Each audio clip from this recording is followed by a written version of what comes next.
الرحيم الحمد لله وكفى وسلام على عباده الذين اصطفى أما بعد فأعوذ بالله من الشيطان الرجيم بسم الله الرحمن الرحيم إنا أنزلناه في ليلة مباركة إنا كنا منذرين صدق الله مولانا العظيم۔ اللہ رب العزت کا بے پناہ فضل اور اس کا احسان ہے کہ اس نے ہمیں اور آپ کو ایک مرتبہ پھر شعبان المعظم کا مبارک مہینہ عطا فرمایا۔ شعبان المعظم کا یہ مبارک مہینہ ہمیں اور آپ کو معلوم ہے کہ یہ برکتوں سے بھرا ہوا ہے، رحمتوں سے بھرا ہوا ہے، اور یہ نبی کریم صلی اللہ علیہ وسلم جب رجب المرجب کا چاند دیکھتے تو اسی وقت سے آپ صلی اللہ علیہ وسلم ایک دعا مانگا کرتے تھے، بہت مشہور دعا ہے، اللہم بارک لنا فی رجب و شعبان و بلغنا رمضان۔ اے اللہ ہمارے رجب اور شعبان میں برکت عطا فرما اور ہمیں رمضان تک پہنچا دے۔ آپ صلی اللہ علیہ وسلم رجب میں بھی برکت کی دعا مانگتے، شعبان میں بھی برکت کی دعا مانگتے اور رمضان تک پہنچنے کی اللہ رب العزت سے دعا فرماتے۔ تو 4 مہینے جو اللہ رب العزت نے محترم فرمائے ہیں، ان عدت الشہور عند اللہ 12 شہرا فی کتاب اللہ یوم خلق السماوات والارض منها 4 حرم، ان 4 مہینوں میں سے جو محترم مہینے ہیں ان میں سے ایک مہینہ اللہ رب العزت نے شعبان کا مہینہ بنایا ہے۔ یہ شعبان برکتوں والا مہینہ ہے، رحمتوں والا مہینہ ہے، اس میں بھی اللہ رب العزت نے خصوصی رحمتیں اور ساعتیں عطا فرمائی ہیں۔ یوں تو اللہ رب العزت کی رحمت اپنے بندے کو ہر وقت اپنی آغوش میں لینا چاہتی ہے، ہر وقت اللہ رب العزت کے دروازے کھلے ہوئے ہیں، وہ رحمان الرحیم ہر وقت یہ چاہتا ہے کہ میرے بندے میرے پاس آ جائیں، لیکن اللہ رب العزت نے شفقت میں اور محبت میں اپنے بندوں کے لیے کچھ ساعتیں مقرر کر دی ہیں، کچھ مہینے مقرر کر دیے ہیں، کچھ خاص ایام ان کو عطا فرما دیے ہیں کہ اگر یہ ان ایام میں میرے پاس آئیں گے اور تھوڑے اعمال بھی کریں گے تو اللہ رب العزت کی طرف سے اس کا ثواب جو ہے وہ زیادہ دیا جاتا ہے۔ اب شعبان کا یہ جو مہینہ ہمارے آپ کے درمیان چل رہا ہے، اس میں بعض لوگوں کا خیال تو یہ ہے کہ یہ بالکل اس مہینے میں عبادت کا کوئی خاص اہتمام نہیں کرنا چاہیے اور اس میں عبادت کرنا غلط ہے، اور بعض لوگوں نے عبادت کی صورتیں متعین کر دی ہیں کہ یہ ایسی عبادت کری جائے، یہ عبادت کری جائے اور یہ نہ کری جائے وغیرہ وغیرہ، لیکن یہ کہ بعض لوگوں نے کہا کہ اس مہینے میں عبادت کرنا ہی غلط ہے۔ تو یہ چند سوالات ہیں جو لوگوں کے ذہنوں میں پیدا ہو جاتے ہیں، لہذا اس تعلق سے بات کرنا مناسب معلوم ہوتا ہے۔ اللہ رب العزت نے عبادت کا جو طریقہ نبی کریم صلی اللہ علیہ وسلم کے ذریعے سے ہمیں دیا اور پھر صحابہ اکرام نے اس پر عمل کیا، اور صحابہ اکرام کے بعد تابعین اور تبع تابعین نے اور اولیاء اللہ نے اس کے اوپر عمل کر کے دکھایا۔ اب دیکھنا یہ ہے کہ وہ طریقہ اگر نبی کریم صلی اللہ علیہ وسلم کی زندگی سے ہمیں ملے یا صحابہ اکرام کی زندگی سے ملے یا تابعین یا تبع تابعین کے دور میں ہمیں اور آپ کو اس کام پر عمل ہوتا ہوا ملے تو ظاہر سی بات ہے کہ وہ پھر دین کا ایک حصہ ہوگا، دین کا ایک جز ہوگا، اور اگر ان کی زندگیوں میں وہ کام ہمیں اور آپ کو نہیں ملے تو ظاہر بات ہے کہ پھر وہ دین کا کوئی حصہ نہیں ہو سکتا ہے۔ چنانچہ نبی کریم صلی اللہ علیہ وسلم سے اس رات کی فضیلت کے بارے میں تقریباً 10 روایات ہیں جو آپ صلی اللہ علیہ وسلم سے ثابت ہیں۔ پھر قرآن کریم کی ایک آیت جو سورہ دخان کی پہلی آیت ہے، فرمایا حامیم والکتاب المبین انا انزلناه فی لیلۃ مبارکۃ انا کنا منذرین فیہا یفرق کل امر حکیم امرا من عندنا انا کنا مرسلین۔ یہ سورہ دخان کی جو پہلی آیت ہے، اللہ رب العزت نے اس کے اندر بھی ایک رات کا جو ذکر فرمایا ہے، انا انزلناه فی لیلۃ مبارکہ، کہ یہ مبارک رات ہے۔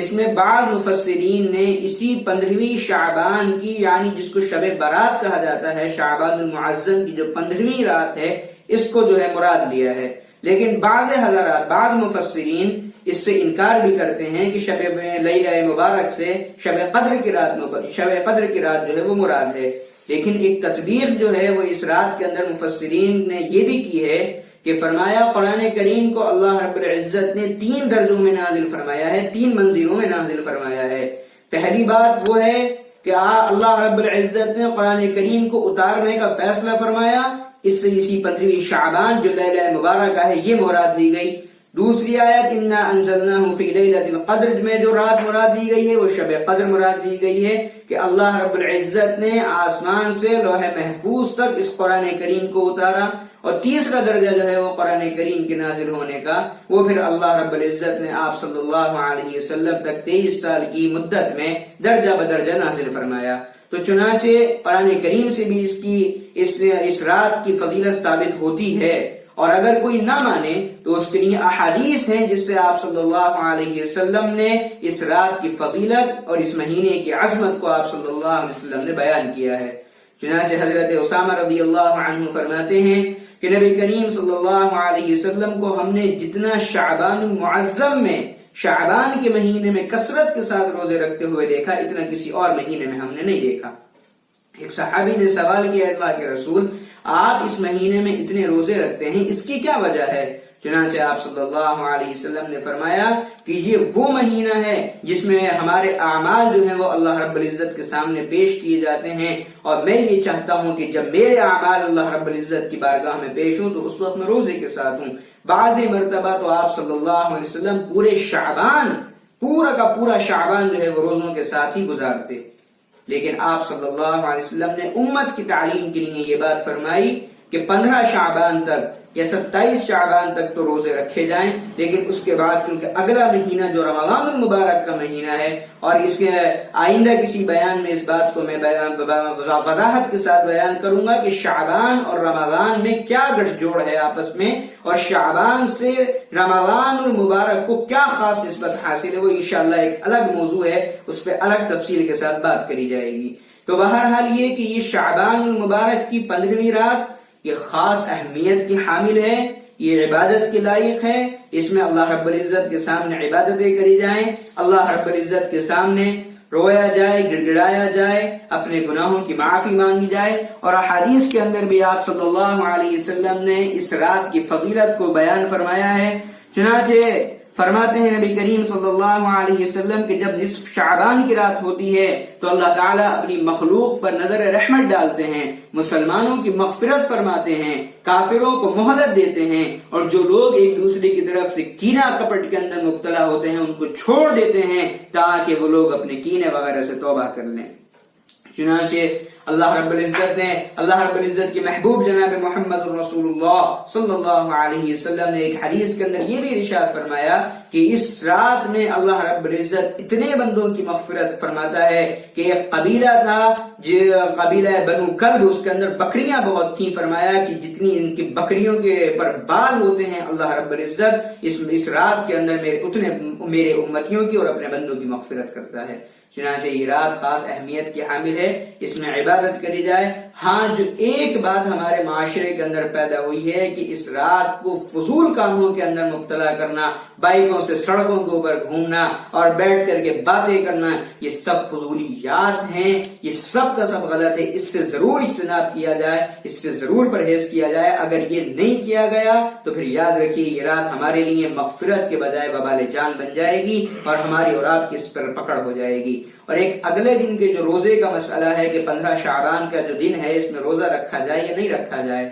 تو ایک بات اس سے یہ بھی سمجھ جو ہے احادیث سے ملتی ہے کہ اس دن میں روزہ رکھنا نہ سنت ہے اور نہ مستحب ہے، لیکن یہ کہ پورے شعبان آپ صلی اللہ علیہ وسلم کا معمول رہتا تھا روزے رکھنے کا، تو اگر کوئی بندہ شعبان کے مہینے میں روزے رکھنا چاہے، اور 15 جو شعبان ہے یہ ایام 20 کا ایک دن ہے، جو 13، 14، 15 ایام 20 کی تاریخیں ہیں، اس میں کسرہ، اس میں آپ صلی اللہ علیہ وسلم ہر مہینے روزہ رکھا کرتے تھے، تو اس نیت سے اگر کوئی روزہ رکھ لے تو وہ بالکل جائز ہے اور سنت بھی ہے ایام 20 کا روزہ رکھنا، لیکن خاص طور پر 15 شعبان کے دن کو روزہ رکھنا یہ سمجھ کر کے کہ یہ سنت ہے، یہ چیز صحیح نہیں ہے۔ چنانچہ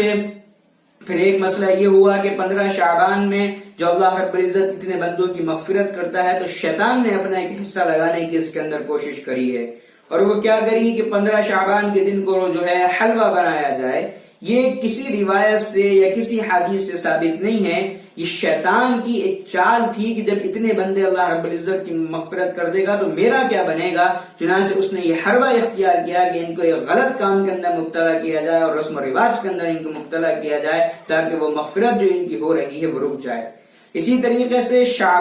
15 شعبان کے سلسلے میں ایک مسئلہ یہ بھی آتا ہے کہ لوگ قبرستانوں کا رخ کرنے لگتے ہیں اور قبرستان میں روشنیاں کری جاتی ہیں، چراغ لگائے جاتے ہیں۔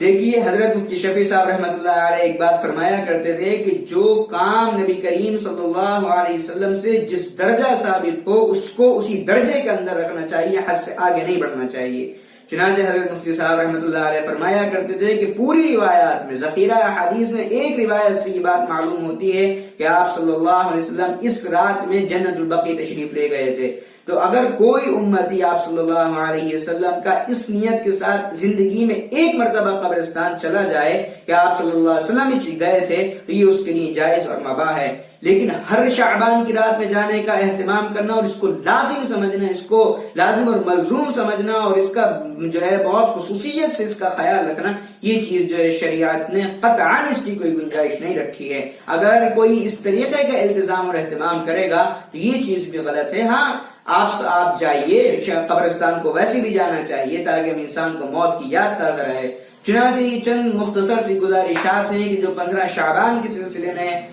آپ سے گزارش کرنا تھی۔ اللہ رب العزت ہمیں اور آپ کو کہنے سننے کے مطابق عمل کی توفیق عطا فرمائے۔ وآخر دعوانا الحمدللہ رب العالمین۔